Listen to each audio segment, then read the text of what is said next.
it's time for the sermon. And I know in your bulletin it says Wanda's going to do the sermon, but I'm stepping in for Wanda. And Linda's going to do her Mother's Day sermon. And I would definitely like to dedicate this sermon to my own mother, Mrs. Pansy Ruth Greene. And it's titled A Mother's Love. The scripture I'll be using is Proverbs 31:25 through 26. She is strong and is respected by the people. She looks forward to the future with joy. And so ends the reading. Mother's Day is the one day during the year that we officially celebrate all the women who have touched our lives in a way that only mothers can, with a simple and meaningful message, which we all say as follows: Happy Mother's Day. And how significant is it to present a thoughtful message to the one we are closest to, which is our mothers?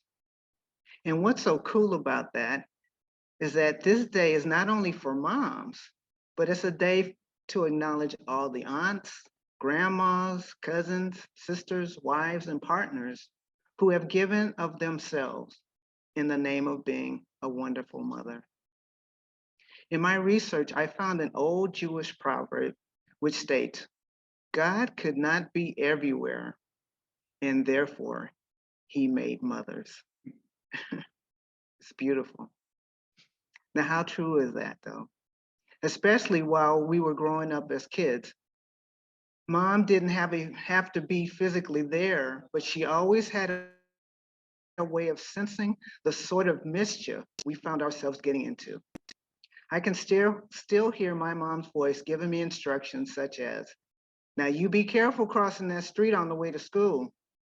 Or you can go out and play, but make sure you're back in the house before the street lights come on. Now, how many of us have heard that? Thomas Edison had a wonderful quote about his mother. He said, my mother was the most beautiful woman I ever saw. All I am, I owe to my mother. I did not have my mother long, but she cast over me an influence which has lasted all my life. The good effects of her early training I can never lose. If it had not been for her appreciation and her faith in me at a critical time in my experience, I should never likely have become an inventor.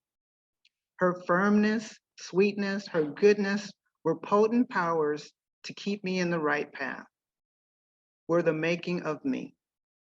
The memory of her will always be a blessing to me, end quote. Now I can see why Thomas Edison speaks so highly of his mother. There's another fascinating story that many of you may not have known about this famous inventor.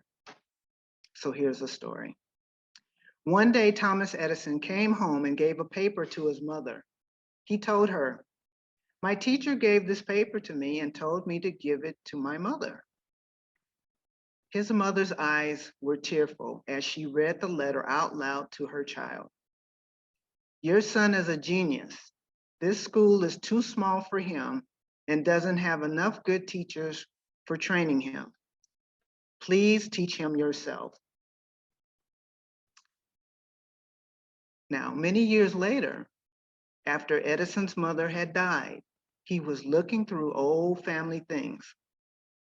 Now, one of the greatest inventors of the century, he suddenly saw a folded piece of paper in the corner of a desk drawer.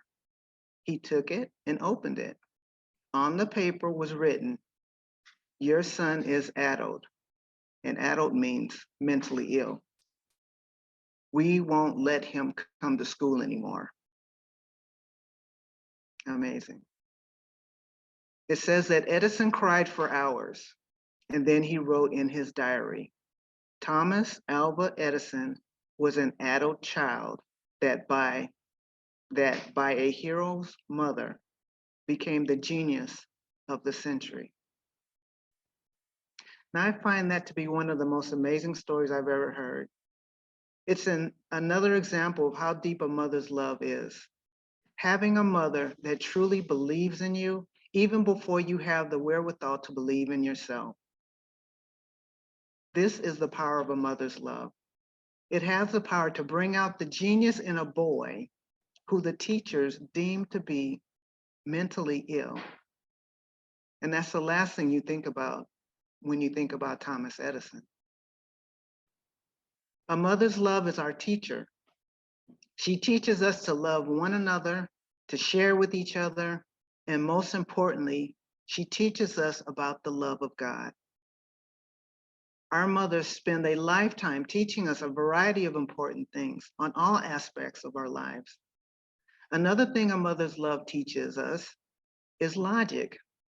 You remember when mother said something like, if everyone jumped off the cliff, would you do it? Or, stop making fun of that person. You may end up just like them. Yeah. Don't you just love a mother's love? She taught us foresight when she told us to watch out how you treat people on the way up, because you may meet those same people on the way down. Haven't we all heard that? And how about how a mother's love can teach us those hard lessons in life when she warned us about how she brought us into this world and how she could take us out? Absolutely. In my own personal life, I have fond memories of my mother's gentle and quiet way of discipline. Of course, my father was the exact opposite, or the taskmaster in our family. And sometimes we had to endure his very loud form of discipline. One such time was when I was a teenager. My father bought me my first car. It was a 1960 Chevy, a huge monstrosity of a car, the type with the bat wings in the back. You know the type.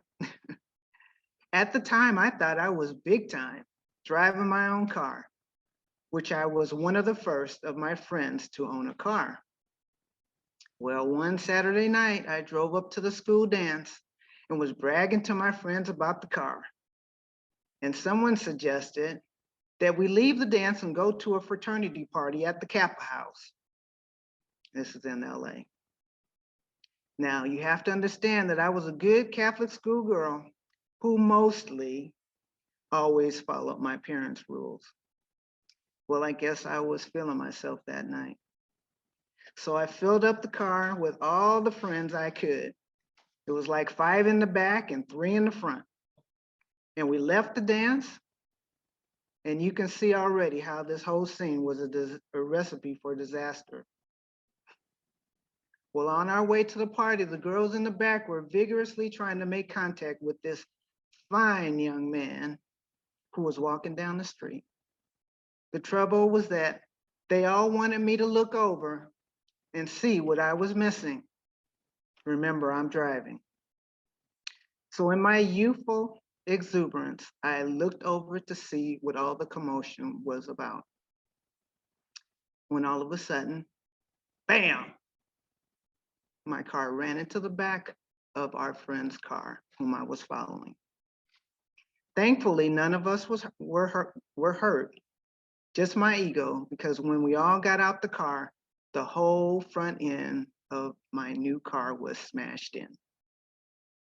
And all I could think of was hearing my dad's voice fussing at me because of the damage to the car. And when I got home, Dad did give me grief over leaving the dance and wrecking the car. But what I'll never forget is my mother's love.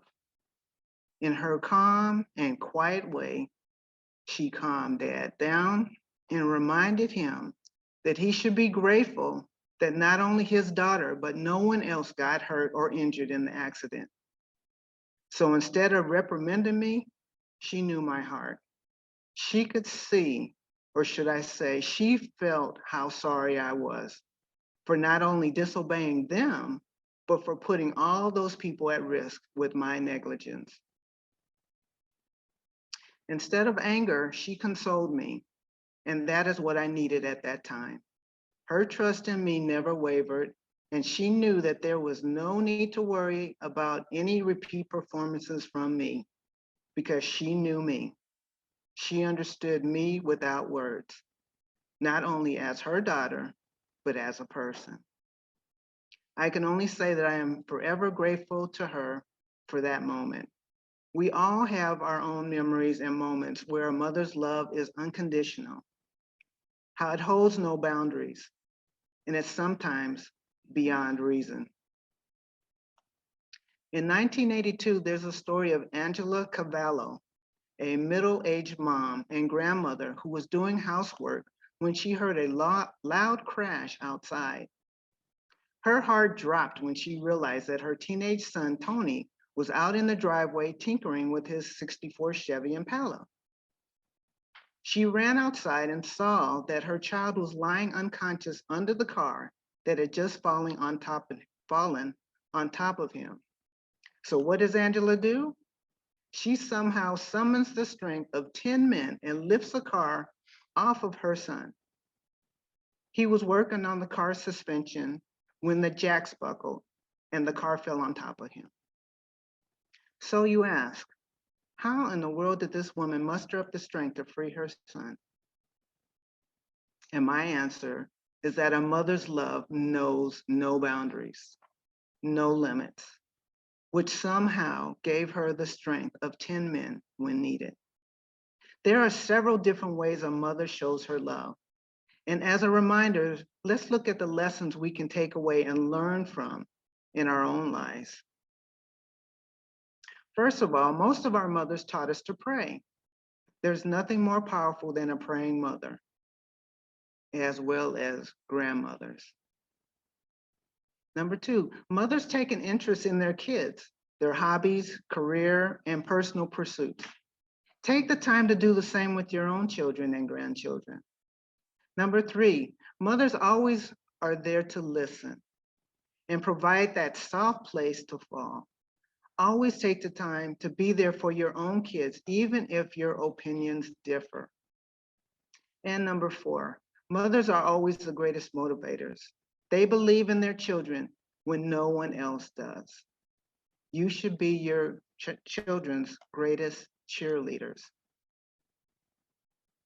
In the Bible, Corinthians 13, verse 4 through 8, it states, love is patient and kind.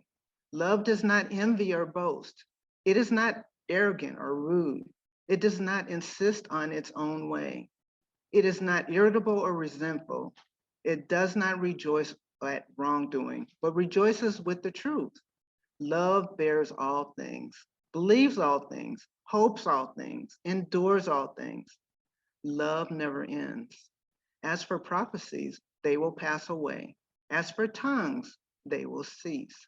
As for knowledge, it will pass away.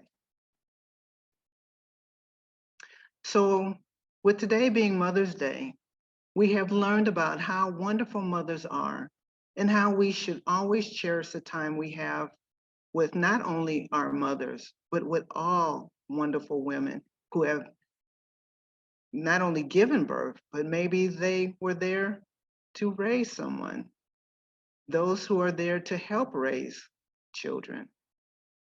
So in closing, I would like to leave you with a poem called A Mother's Love. No gift on earth is greater, no treasure held above. The joy that comes from knowing a mother's endless love. In spite of how it's tested, it grows from year to year, providing strength and comfort. It gently draws us near.